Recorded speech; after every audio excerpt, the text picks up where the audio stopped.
The world has entered a period of volatility with the Russia-Ukraine crisis dragging on and a new round of the Palestine-Israel conflict flaring up. Despite the impact from geopolitical tensions, Africa has been pressing ahead with the African Union's 2063 agenda.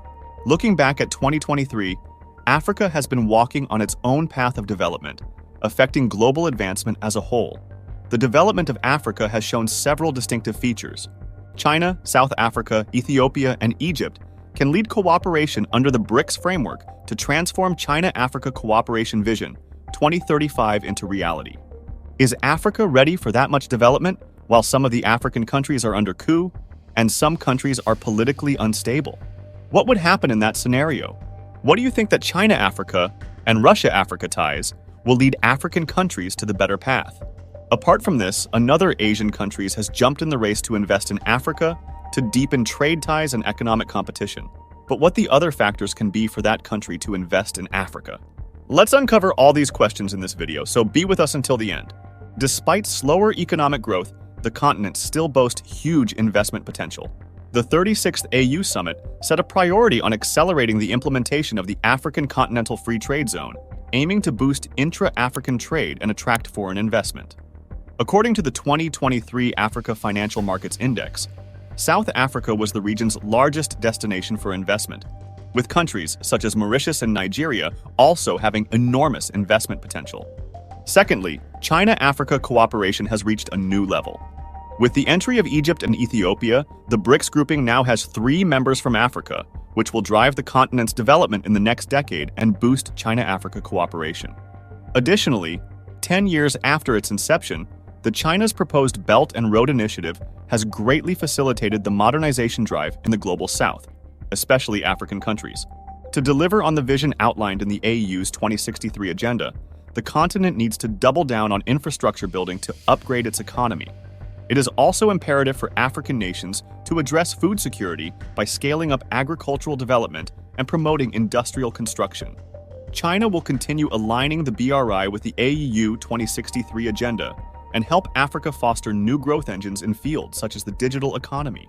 We've already covered this in our previous video, that how China is planning to digitalize African continent. That's very interesting video, which you can watch after this video ends. Link is mentioned in the description. Now let's get back to the topic.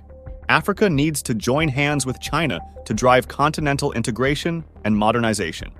Africa holds immense potential for development thanks to its rich natural resources, vast land, young population, and huge market. At the China-Africa Leaders Dialogue held in August, President Xi Jinping announced China's blueprints for supporting Africa's industrialization, agricultural modernization, and the training of personnel.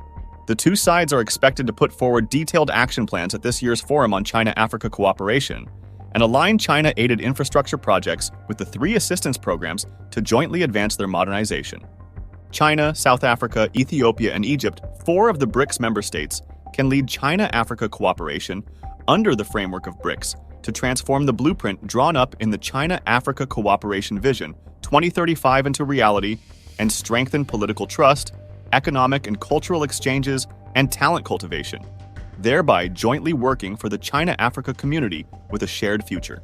Apart from China, UAE has also made a significant shift in its investment strategy, with Africa being the primary focus. Recent reports indicate that the UAE has pledged an enormous sum of $97.3 billion to various African countries in 2022 and 2023, dwarfing investment pledges by other major global players such as China, France, the UK, and the US. This financial commitment not only marks a strategic pivot for the Gulf nation, but also signifies a potential shift in the geopolitical and economic landscape of Africa. There are 3 key themes from the UAE's investment approach. 1. Deepening trade ties and economic competition. The UAE's investment surge aligns with its 2021 agenda to strengthen trade relationships with African and Asian countries. 2. Strategic focus on developed African economies. The UAE's investment pattern favors more economically advanced nations within Africa, such as Egypt, Morocco, South Africa, and Kenya. This targeted approach suggests a strategic calculation to maximize investment returns by focusing on markets with established infrastructures and higher stability. The $35 billion pledged to Egypt is a testament to this strategy, potentially positioning the UAE as a key influencer in the continent's growth trajectories. 3. Commitment to renewable energy and sustainability. The UAE is not only investing in traditional sectors, but also demonstrating a keen interest in sustainable development. With AMEA Power's announcement to spend $15 billion on green hydrogen production and additional renewable project investments, the Gulf nation is positioning itself as a leader in transitioning Africa towards cleaner energy sources. This alignment with global climate goals showcases the UAE's foresight in balancing economic interests with environmental considerations. Before we proceed further, discussing aggressive investment of UAE in Africa and Russian ties with Africa, I'd like to hear from you. Are you finding this video informative? Feel free to share your thoughts and questions in the comment section below. And if you're finding it helpful, please consider liking and subscribing to our channel. Your support means a lot to us and helps us reach a wider audience and the content that you'll love. Let's continue this journey together. The United Arab Emirates' aggressive investment pledges in Africa underscore its ambition to become a dominant foreign direct investor in the region. As the UAE commits billions to enhance trade relations and strategic partnerships, its influence is expected to grow substantially in the coming years. The investments cater to both economic and sustainability goals, with a clear focus on mature economies and sectors like renewable energy. The UAE's investment surge in Africa could offshoot new waves of economic growth and infrastructural developments, possibly redefining the continent's investment landscape. But beyond the numbers, the effectiveness and sustainability of these investments will be revealed in the coming years, as Africa responds to the arrival of foreign capital with its own developmental strides. As is it famously known that Russia hasn't any colonial ties with Africa. Most African countries have historically enjoyed ideological, political, and military ties with Russia. So, Russia has always been seen as a good big trusted brother by many African leaders. The situation seems to be getting clearer by the day. African countries are increasingly welcoming economic, diplomatic, and security ties with Russia. The relationship did not start recently. Most African countries have historically enjoyed ideological, political, and military ties with Russia.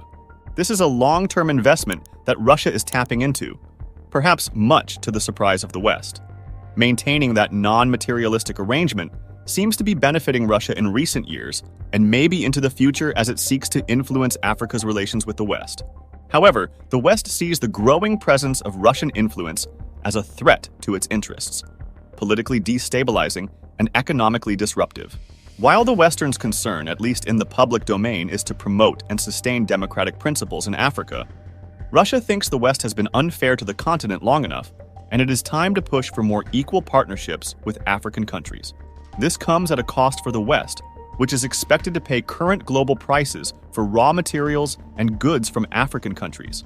It may be that Russia does not have direct interests in Africa, similar to the West, but it sees the continent as a convenient partner in shaping global political and economic dynamics and building its hegemonic power base. The continent holds a multi-trillion-dollar worth of raw material exports to Western countries per year. If that supply chain is disrupted, some Western countries will experience a slump in their economies, the same economies that are sustaining the war in Ukraine. This will have major political and economic implications for the affected countries and may force citizens of those countries to turn against their governments. Already, most Western countries are facing a major problem on whether they should back wars in Europe and the Middle East.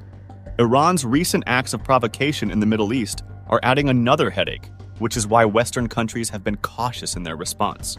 The Western Bloc cannot afford to finance 3 wars at the same time when their economies are already overstretched.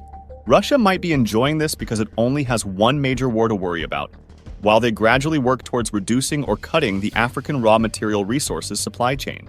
Of course, it may be ambitious to dream of a weak and isolated Western Bloc, but that seems to be how Vladimir Putin is reimagining the world without its enemies. What do you think that Africa's partnerships with Russia and China will create a strong ripple effect on the African land? Or they really want continent to grow, as West has exploited it for many decades? Or it is some kind of geopolitical warfare by these countries to counter the West's influence in the world? Let us know your opinions in the comment section, and don't forget to share the video, and like and click on the subscribe button as well for remaining updated of the current trends in this fast-paced modern world. Until next video, stay tuned.